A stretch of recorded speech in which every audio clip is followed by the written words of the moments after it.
উচ্চ মাধ্যমিক 2026 রাষ্ট্রবিজ্ঞানের final suggestion আমি তোমাদের সামনে আজকে তুলে ধরলাম। আমি খুব অল্প কটাই কোশ্চেন তোমাদের সামনে তুলে ধরেছি। আশা করি তোমরা এই কটা পড়ে গেলে তোমরা সব কমন পেয়ে যাবে।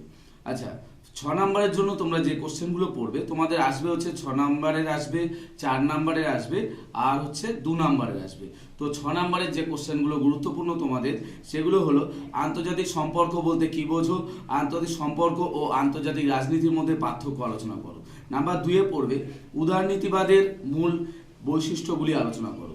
আচ্ছা, তারপরে পড়বে আন্তর্জাতিক সম্পর্কের সঙ্গে আদর্শবাদ ও বাস্তববাদের তুলনামূলক আলোচনা করো। বিশ্বায়নের বিভিন্ন রূপ, বৈশিষ্ট্য এবং পক্ষে বিপক্ষে যুক্তি দাও।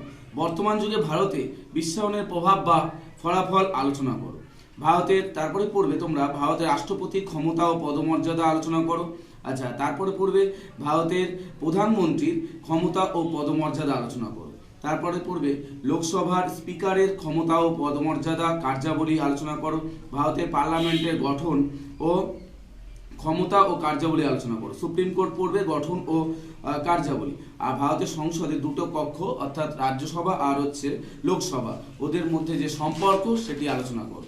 আর 4 মার্কসের জন্য যেটা পড়বে সার্কের গঠন, উদ্দেশ্য, ভারতের সঙ্গে সার্কের সম্পর্ক। আচ্ছা, তারপর হচ্ছে এশিয়ানের গঠন এবং এর সঙ্গে সম্পর্ক, ক্রেতা সুরক্ষা, আদালতের টিকা লেখো।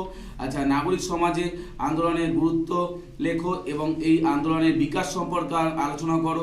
নর্মদা বাঁচাও আন্দোলন বা চিপকো আন্দোলনের গুরুত্ব 368 নম্বর ধারায় বর্ণিত ভারতের সংবিধান সংশোধনের বিভিন্ন যে পদ্ধতি সেটা আলোচনা করো।